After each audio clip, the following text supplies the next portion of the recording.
Oke, baik. Assalamualaikum warahmatullahi wabarakatuh. Sebelumnya terima kasih kepada Prof. Puji, selaku dosen mengampu mata kuliah teori akuntansi. Jadi di sini kami dari kelompok 7 2024E akan mempresentasikan hasil materi terkait dari pendekatan peristiwa dan juga perilaku. Next slide.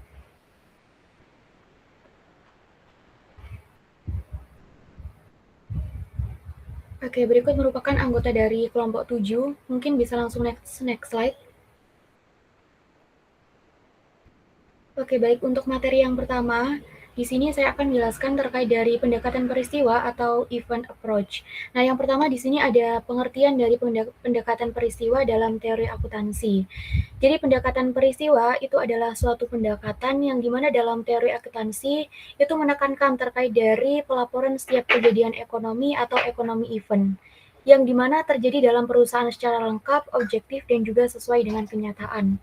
Nah, dalam pendekatan ini, itu akuntansi tidak hanya menyajikan angka akhir saja, seperti laba atau rugi, tetapi juga menjelaskan terkait dari berbagai peristiwa yang menyebabkan angka tersebut terbentuk, seperti transaksi penjualan, pembelian, dan juga produksi. Nah, untuk selanjutnya, di sini ada tujuan dari penerapan pendekatan peristiwa itu sendiri. Jadi, tujuan utama pendekatan peristiwa itu adalah menyediakan informasi yang lebih detail, relevan, dan juga menyeluruh kepada pengguna laporan keuangan, agar di mana mereka itu dapat memahami terkait dari proses terjadinya suatu hasil keuangan, bukan hanya hasil akhirnya saja. Nah, informasi ini itu nanti akan membantu baik itu dari investor, kreditur, dan juga manajemen dalam menilai kinerja perusahaan secara lebih akurat serta membuat keputusan ekonomi yang lebih tepat. Next slide. Untuk selanjutnya di sini ada karakteristik terkait dari pendekatan peristiwa itu sendiri. Nah, jadi pendekatan peristiwa itu memiliki beberapa ciri utama. Yang pertama di sini itu menyajikan informasi yang berdasarkan kejadian ekonomi yang terjadi. Nah, yang kedua ada informasi yang disajikan itu lebih lengkap dan juga tidak terlalu diringkas. Lalu yang ketiga di sini memberikan kebebasan kepada pengguna untuk menafsirkan suatu informasi. Lalu selanjutnya di sini ada terkait dari fokus informasi dalam pendekatan peristiwa. Jadi fokus utama pendekatan ini itu adalah pada kelengkapan dan juga transparansi informasi. Bukan hanya pada angka saja seperti yang tadi sudah saya jelaskan seperti laba atau rugi. Dengan menyampaikan berbagai peristiwa ekonomi secara lebih detail, laporan keuangan itu nantinya dapat mencerminkan realitas perusahaan secara lebih akurat. Nah, hal ini itu memungkinkan pengguna laporan itu untuk memahami bagaimana sih suatu angka tersebut itu bisa terbentuk serta membantu dalam pengambilan keputusan yang lebih tepat berdasarkan analisis yang lebih mendalam. Next slide.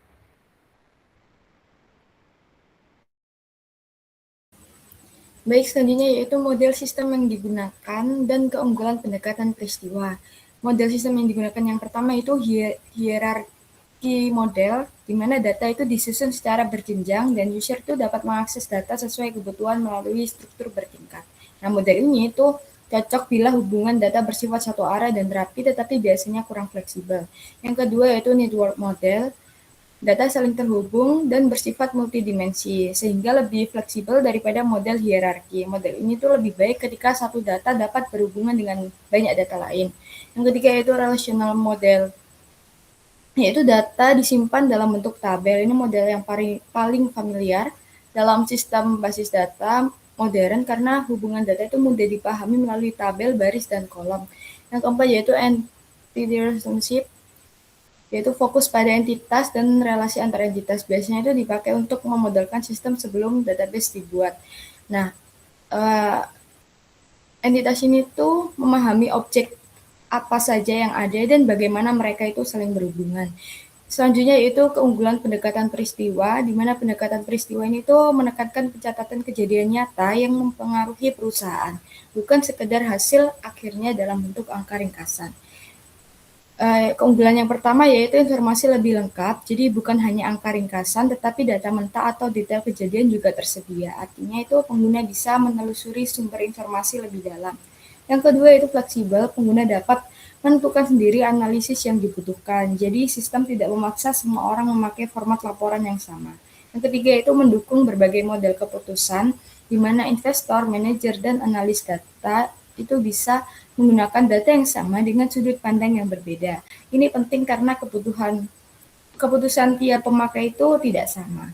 Yang terakhir yaitu lebih relevan karena fokus pada kejadian nyata yang mempengaruhi perusahaan. Dengan kata lain, informasi ini tuh menjadi lebih dekat dengan realitas operasional dan ekonomi perusahaan. Next slide.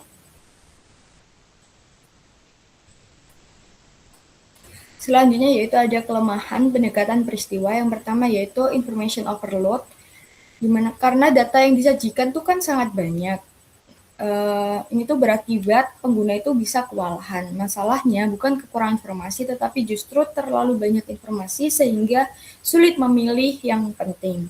Yang kedua itu sulit menentukan peristiwa penting, di mana tidak ada kriteria baku untuk menentukan peristiwa mana yang harus dianggap paling relevan. Jadi akibatnya itu dua orang bisa menghasilkan analisis berbeda dari data yang sama. Yang ketiga itu sulit mengukur semua karakteristik peristiwa, jadi tidak semua kejadian itu mudah diterjemahkan ke dalam ukuran akuntansi. Ada keterbatasan teknik akuntansi dalam menangkap seluruh aspek suatu peristiwa. Yang keempat yaitu bergantung pada pengguna. Jadi pendekatannya itu menuntut pengguna mampu mengolah data yang kompleks. Jadi kalau pengguna tidak mempunyai kemampuan analisis yang cukup, informasi yang kaya tadi itu justru kurang bermanfaat. Yang terakhir yaitu membutuhkan penelitian dan sistem canggih. Jadi implementasi pendekatan ini itu mahal dan kompleks. Dibutuhkan sistem informasi yang kuat, metode yang matang, dan pengembangan yang tidak sederhana. Jadi kesimpulan dari pendekatan ini adalah dari data mentah menuju analisis oleh pengguna. Artinya sistem itu lebih banyak menyediakan bahan, sedangkan interpretasinya itu sangat bergantung pada pemakai. Seperti itu. Untuk materi selanjutnya akan dijelaskan oleh teman saya.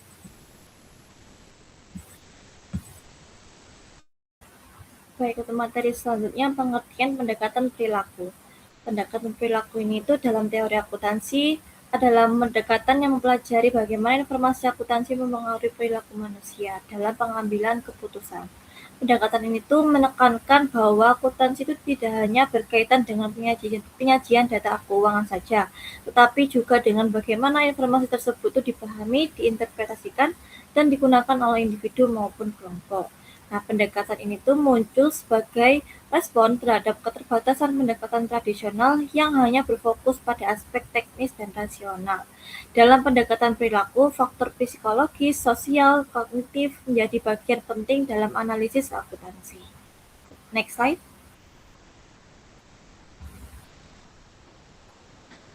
Terdapat penerapan pendekatan perilaku. Yang pertama itu ada manajemen laba atau earnings management. Manajer itu dapat melakukan manipulasi terhadap laporan keuangan untuk mencapai tujuan tertentu, seperti memperoleh bonus ataupun memenuhi target kinerja. Nah, hal ini tuh menunjukkan bahwa perilaku individu mempengaruhi penyusunan informasi keuangan. Dan yang kedua ada reaksi investor terhadap informasi akuntansi. Nah, investor ini tuh tidak selalu bereaksi secara rasional terhadap informasi keuangan. Terkadang tuh terjadi reaksi berlebihan atau kurang respon terhadap informasi yang disajikan. Lalu ada penyajian informasi. Nah, cara penyajian informasi akuntansi itu dapat mempengaruhi keputusan pengguna. Nah, informasi yang sama itu dapat menghasilkan keputusan yang berbeda tergantung pada cara penyajiannya. Lalu ada pengambilan keputusan, yang dimana manajer itu menggunakan informasi akuntansi dalam perencanaan dan pengendalian. Namun, keputusan yang diambil itu sering dipengaruhi oleh pengalaman, intuisi, dan tekanan lingkungan. Lalu selanjutnya akan dijelaskan oleh rekan saya.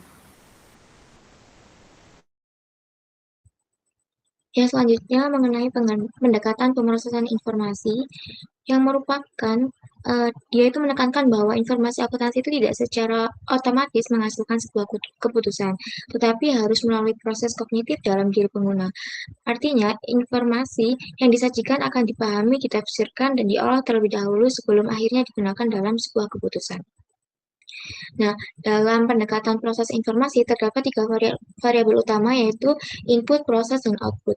Yang pertama input, di mana dia itu merupakan informasi akuntansi yang diterima pengguna seperti laporan keuangan dan data pendukung lainnya. Nah, yang kedua ada proses, adalah tahap ketika pengguna memproses, menafsirkan, serta mengevaluasi informasi berdasarkan kemampuan kognitif, pengalaman, serta pengetahuan yang dimiliki. Nah, yang ketiga ada output, yaitu hasil akhir dari proses tersebut berupa keputusan atau tindakan ekonomi yang diambil oleh pengguna informasi.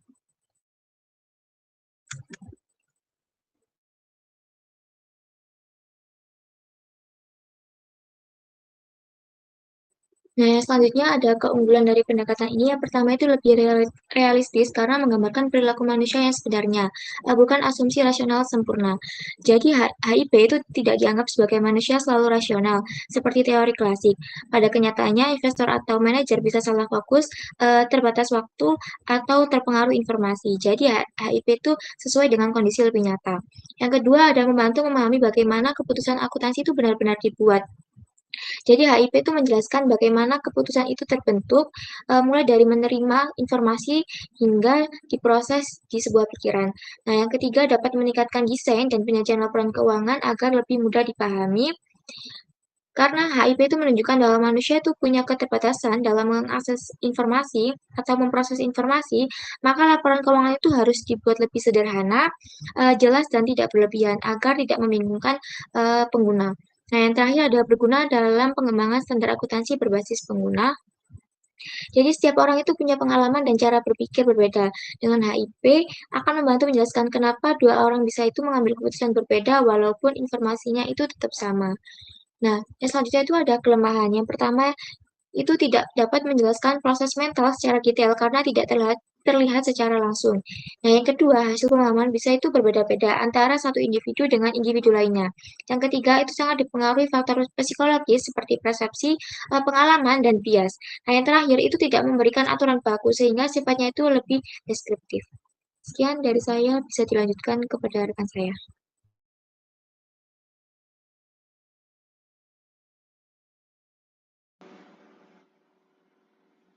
Selanjutnya ada evaluasi atas pendekatan perilaku. Yang pertama ada kontribusi terhadap teori dan praktik akuntansi.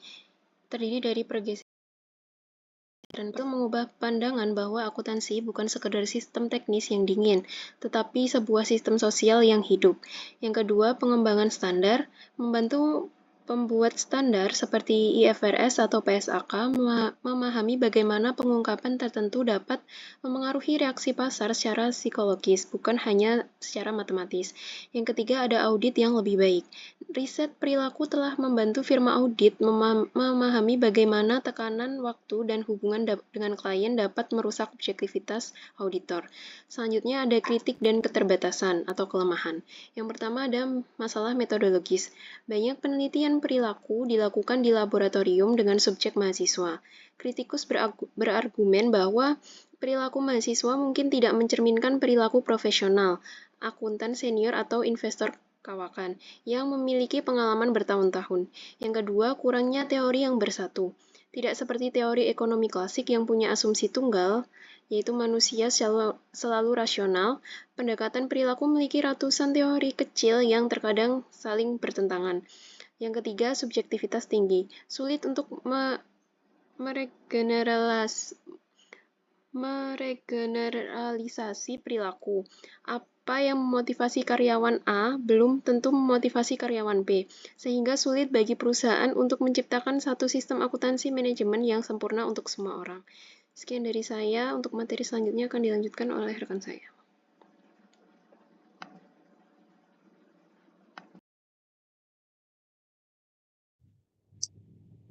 Baik, selanjutnya ada masa depan pendekatan perilaku akuntansi.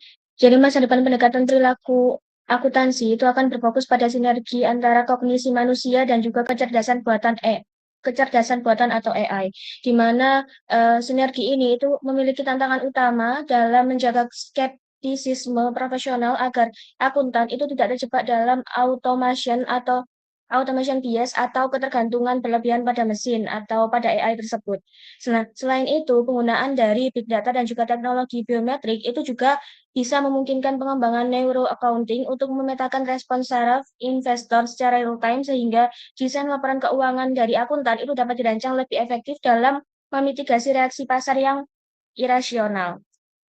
Nah, tetapi di sisi lain, penerapan digital nudging dan pelaporan ESG itu akan menjadi pilar penting dalam mengarahkan perilaku etis serta tanggung jawab sosial perusahaan melalui sistem akuntansi yang lebih persuasif. Jadi, bisa didukung dengan pelaporan ISG ini sebagai pilar pentingnya. Nah, namun perkembangan ini itu juga akan membawa tantangan etika terkait privasi data dan juga resiko manipulasi psikologis dari perusahaan tersebut.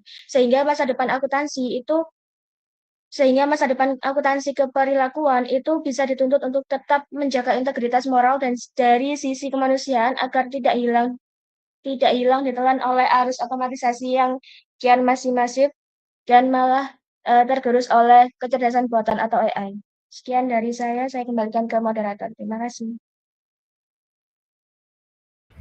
Oke, baik. Sekian pemaparan materi dari kelompok kami. Mohon maaf apabila ada salah kata dan perbuatan.